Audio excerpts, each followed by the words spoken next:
Buenas noches con todos. Hoy tenemos como invitado a un abogado quien nos comentará sobre cuáles son las leyes, los tipos de sentencia, cuántos son los años para cada tipo de sentencia que involucra lo que es la violencia sexual y a qué números podemos acudir ante la presencia de uno de estos casos.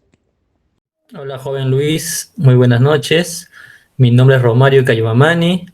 Actualmente soy abogado de la Oficina de Control Interno del Ministerio Público de la ciudad de Tacna, pero también me he desempeñado como asistente de función fiscal, ¿no? De la Fiscalía Provincial Penal Corporativa de Tacna, donde hemos visto, ¿no? Temas penales, básicamente, ¿no? El tema de violencia sexual en la legislación peruana está tipificada en diferentes leyes, ¿no? Una de las principales es el Código Penal vigente y también hay leyes especiales. Por ejemplo, tenemos la ley número 30.364, que es la ley para prevenir, sancionar y erradicar la violencia contra las mujeres y los integrantes del grupo familiar, dentro de las cuales obviamente se habla también de la violencia sexual, ¿no? Aparte de la violencia psicológica, física, económica, pero también podemos ver el tema de violencia sexual. Principalmente son esas dos leyes, ¿no? Incluido el Código Penal, como lo mencioné anteriormente. Como bien te he indicado, dentro de la normativa del Código Penal, los delitos contra la violencia sexual están establecidas a partir del artículo 170 en adelante. Son un aproximado de 18 tipos penales donde se establecen, ¿no? Las sanciones que se imponen, ¿no? Ante conductas de tipo sexual.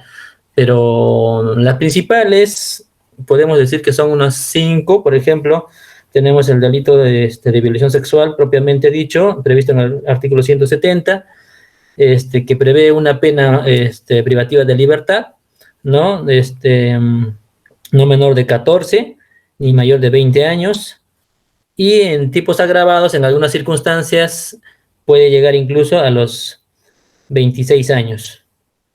Este es con el tipo penal de violación sexual. Pero adicionalmente también hay otros tipos penales, ¿no? No solamente el de violación sexual, sino también hay otros delitos como actos contra el pudor, tanto de mayores y de menores de edad. Por ejemplo, el código establece, por ejemplo, en el 173 nos habla de la violación sexual de menores de edad, ¿no? En este caso, la pena privativa de libertad es incluso de cadena perpetua para aquellas personas que son, ¿no? Han cometido delitos en contra de un menor de edad, y para el Código Penal, por ejemplo, establece menor de edad en menores de 14 años, ¿ya? Y a partir de 14 años para hasta los 18 o a más años ya se le consideraría como el 170, como que fuera un mayor de edad, pero con algunas agravantes, ¿no? Incluso a las personas que son, a los jóvenes, ¿no? Digamos de 14 hasta los 18 años. Eso con respecto a violación sexual. Y el delito de actos contra el pudor, por ejemplo, la pena obviamente es menor, no es tan gravosa como la violación sexual. Aquí, por ejemplo, en actos contra el pudor, el tipo penal sanciona, ¿no? Aquellos actos que consisten en tocamientos libidinosos sin su consentimiento a una persona, ¿no? Ya sea mayor de edad o menor de edad, ¿no? En el caso de mayores de edad, la pena que prevé el código es de 3 a 6 años, ¿no? Menor de 3 ni mayor de 6 años. Sin embargo, si estos actos contra el pudor son cometidos contra un menor de edad, la pena es mucho mayor. Por ejemplo, tenemos que la pena es no menor de 9 ni mayor de 15 años, ¿no? Menor de 14 años. Y finalmente puedo hablar del chantaje sexual, muy concurrente, ¿no? Sobre todo en la juventud, porque el delito de chantaje sexual, según el artículo 176C del Código Penal, establece, por ejemplo, el que amenaza o intima a una persona con cualquier medio, incluyendo el uso de tecnologías. Aquí básicamente se puede ver, bueno, los famosos casos de solicitudes de fotos íntimas, ¿no? Que se le pide a a las niñas o a las mujeres y luego son amenazadas, ¿no? Con publicar estas fotos si es que no se le da una contraprestación o, ¿no? O un requerimiento, ¿no? Por parte del imputado, que normalmente suele ser actos de índole sexual, o como también podría ser dinero o otro tipo ¿no? de requerimientos que pueda hacer el sujeto activo. Entonces, en eso consiste el delito, el tipo penal de chantaje sexual, cuya pena, según el código, es no menor de 2 ni mayor de 4 años.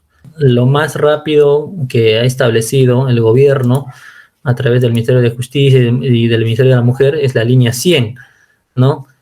Y en la línea 100, por ejemplo, atienden las 24 horas del día, es un servicio telefónico gratuito de información y orientación, ¿no? Donde se les va a brindar consejería emocional, soporte emocional y también se les va a poder, a las víctimas, a la parte agraviada, se les va a poder indicar qué es lo que deben hacer, ¿no? Dónde acudir. También otro número sería en todo caso el 105, ¿no? De la Policía Nacional del Perú, que también tiene un área especializada en temas de violencia sexual o violencia familiar también, ¿no? Gracias, joven Luis. Es un placer haber conversado un poco de lo que viene a ser, ¿no? Esta problemática que aqueja a nuestro país, que es la violencia, ¿no? Sexual contra las mujeres, ¿no? Y las niñas, ¿no? Hasta una próxima oportunidad. Muchas gracias por la invitación.